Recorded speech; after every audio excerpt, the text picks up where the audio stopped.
All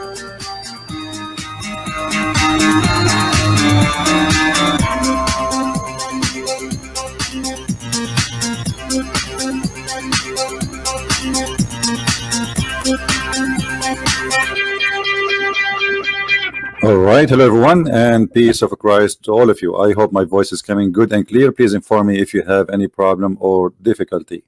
So we are going to discuss some issues. You know, in Indonesia, they have a big problem. In front of me here, I will put in the screen a website, and this is an article written by Indonesian. I have no idea who wrote this article. I have nothing to do with it, and I am just showing you what I saw. Abdul Somad, Ustad Jaman now. I don't know what even that means. But what took my attention, that in this new Mandala newspaper or magazine, they are talking or having an article about Mr. Abdul Somad or Samad. I don't know how to say his name. Here it says that Mr. Abdul Somad, he make or he collect an average of $6,000 per sermon. $6,000.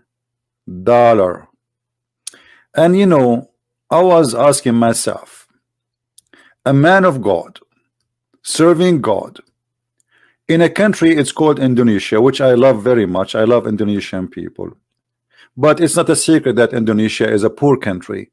The majority are very poor. Why he need $6,000 per sermon? Is that to pay his rent? Is that to pay for his salad per sermon? So if you do 4 sermon a month, he make just from this $24,000 in Indonesia. That will make you live better than a king.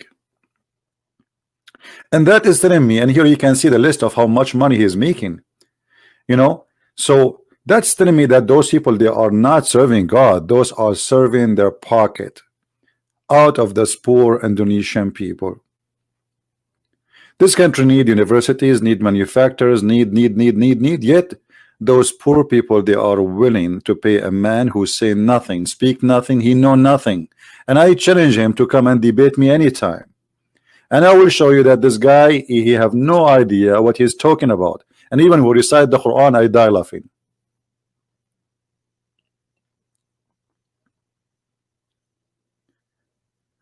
I saw some videos of him. As an example, this video here, satisfy lost self in Islam. I cannot play the video for you. You can play it, but you will see in this video, this guy, he quote for us the Quran says that a Muslim, a good Muslim, is the one who protect his private part, and it's not lawful for him to have any sexual activity with anyone except what is lawful for him, his wives or his slaves. So he's teaching you in the year 2019, go own slaves and rape them. And that is supposedly will satisfy the lust of a Muslim. This is what he quote for us. I wish I can play the video. Anyway, you can search the video here. It's a quote, satisfy lost self in Islam by Ustaz Abdul Somad. In different video, a person asked him, he have a paper in his hand, reading from, handshaking with non-muhram. Muhram in Islam, it is somebody, I mean, it's funny, non-muhram.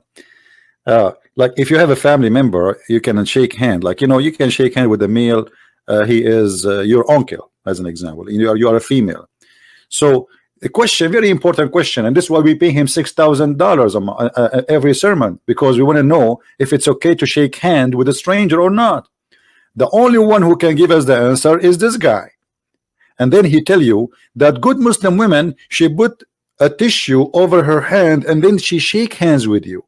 Wow. And that supposedly make her and make you following Allah.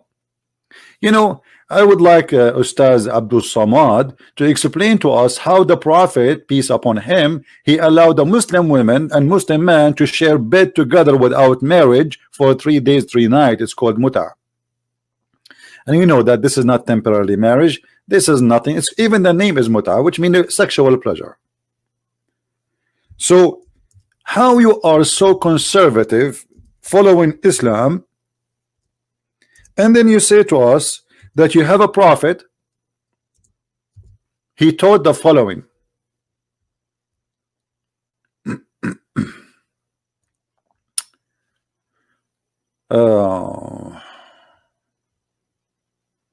Let us see the hadith so people will not say we are making things up.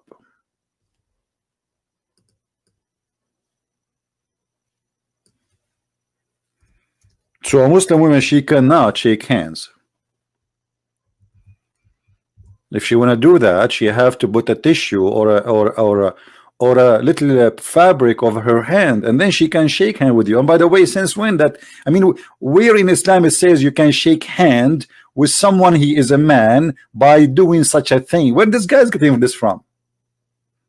He's just fabricating. I challenged the Muslim, by the way, to show me where he got this from. Ask him what is the difference. In front of us we have the Prophet speaking, and here there is a false translation. As an example, here it says their marriage should last 3 nights. It doesn't say anything about marriage in this hadith. This is the hadith in front of me. It says that the Messenger of Rasulullah sallallahu alaihi wasallam قال أيما رجل وامرأة توافقا فعشرة ما بينهما 3 ليال فإن أحبا أن يتزايدا أو يتتاركا تتاركا. Very simple. There's no marriage. Any man, any woman, they want to share sexual relationship together for 3 days, 3 nights. If they like to increase, they increase. If they like to decrease, they decrease, or they lift each other. What is the marriage? What is the word marriage? Who want to show me the word marriage in this? But it appear in the translation, and they put it for you here. Temporary marriage. Okay, can we have temporarily handshaking? So in Islam we can have sex. It's called temporary sex, but we cannot have temporary handshaking, according to Abdul Somad Ustaz. I mean, do you see how conservative this religion is? We can go in the bed and have boom boom, moom moom, doom doom, but we cannot shake hands, brother. Haram, brother. It's haram. Haram. We are very conservative people, brother. If we ask Zakir Naik, he have a different idea. Zakir Naik, he will not agree with this guy. Let us call him. Tiridim, tiridim. Tiridim, tiridim. Tiridim, tiridim. I told you don't call me, and I told you you will not answer you. Hey, brother, we have a problem here because your brother in Indonesia, Ustaz Abu Samad, he said that you can shake hand with the Muslim, just put some tissues in the top of it. This is an idiot, and he do not know what he's talking about. It's haram in Islam because this is forbidden, and he is not lawful for him. Brother, hold on, don't go crazy. What about the Prophet allowing you to have a temporary women in the bed? So temporarily shake handing is haram, but temporarily women in the bed is halal. First of all, this is abrogated, and it's not valid no more. Abrogated or not, how and what kind of religion allow a Muslim man to have a temporary a women in the bed? So it was lawful, now it is not lawful. What kind of God he makes such a thing lawful anyway? Like, was it in the time of Moses that a man he can have a woman temporarily in the bed? It was lawful in the time of Isa that somebody can have a woman temporarily in the bed. So what happened? Allah, he make it temporarily, and the second day he changed his mind. First of all, I'm not going to answer you, and I'm going to call my lawyer, and I'm going to sue you. Zakir Naik, you sue me or not, you have no answer. What is the reason and what is the logic? We cannot shake hands, but we can shake them in the bed, brother. How you can explain that to me? First of all, Christian Prince, you are fake. and you are, throw me your faith. Throw me your faith, I will answer you. What this had to do with my face, Zakir Naik? I want an answer. My face is not good looking. I look ugly. Don't you see no women want to marry me? I'm not like you. You know, you are sexy and you know it. But where is the answer? So you Muslims, you say we cannot shake hands with women, but we can have them in the bed and temporarily. What kind of religion this religion is? And you claim that you Muslims are very conservative. Hello? Brother Zakir, are you there? He hang up. So when I listen to those who call themselves Muslim scholars, I found a bunch of, jokers trying to make something out of nothing. Or they want to teach us that Islam teach you to be like a person of modesty, a person who protect himself, a person who keep himself. So wearing hijab have nothing to do with being modest. Absolutely not. Because what the point if women can be for sale anytime, anyhow? Until now, Muslims, they can have 4 women in the same time in the bed. So I cannot have shake with 4 women. I can have them in the bed. And then I can divorce them after 5 minutes after I finish with them. And then I will replace them with other 4 women. There is no limit. No limit. It can be 4 million. It can 50 million. As long as you can afford it. So they try to fool us to make Islam look and present Islam as if it is a religion who they teach decency and modesty and women is protected. But the fact that women in Islam became nothing but a product to be used and abused for buying and selling. And and then the issue we see from Muslims, they try to present to us something does not exist in this if we can call it religion. As an example, when you say to me that this was halal, which means lawful, and then it was not lawful. Okay, where is the verse in the Quran that says this is not lawful? Because the one who said you can do that, you can have women temporarily in the bed, is in the Quran. Where is the verse in the Quran saying that this verse is abrogated? And why God, he want to abrogate a verse he made just 2 weeks ago or 2 months ago? You see, we are not talking about a prophet abrogating a verse of other prophet who came 1,000 years before him. We are talking about the same man. He says something in the morning, he changes his mind afternoon. The prophet of Islam, he remind me of someone working in the laboratory, and he is examining things, and this thing does not work. He say, okay, don't do it. This can't be God. And what is the wisdom of this? 3 days, 3 nights. And okay, what we got with this? Decency, it is part of belief, which is claiming to be coming from God. I don't see decency here. I see just only lust and somebody driven by sexual desire. And this man, his name is Muhammad, is trying just to drive his men to believe in him by giving them open. It's a hippie religion. It's totally a hippie religion.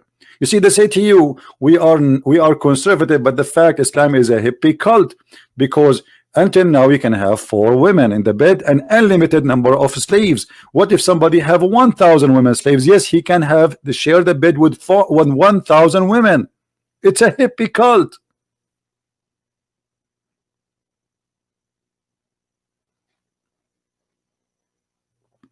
I see nothing good there. I see just a man, he trying to do business. He is the same as Abdul Somad. Abdul Somad, he makes $6,000 per sermon. He remind me of no one except Muhammad. If we ask ourselves a question, what and how much money Jesus he used to ask for before you can meet him? The answer is 0. He never asked for a penny. Same as his disciples. But if we go, we find that Muhammad in the Quran, he will not accept to see you unless you pay him. And not only that, Muhammad, he described Allah religion as a commerce, as it is a trade business, as you see, chapter 61, verse number 10. It's a business.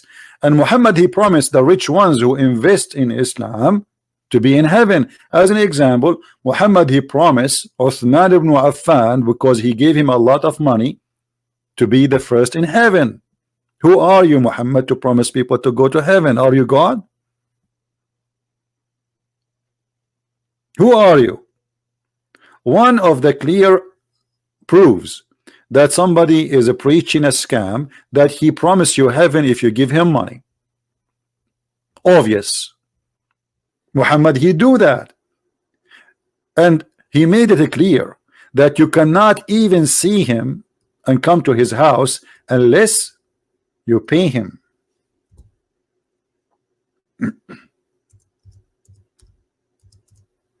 Why? Why? In order to speak to a prophet of God who is doing, he's a man of God.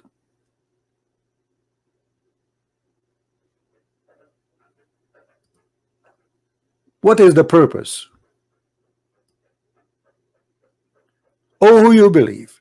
When you want to consult the messenger of Allah in private, spend something. Spend something. Have you ever heard of a religion like this before?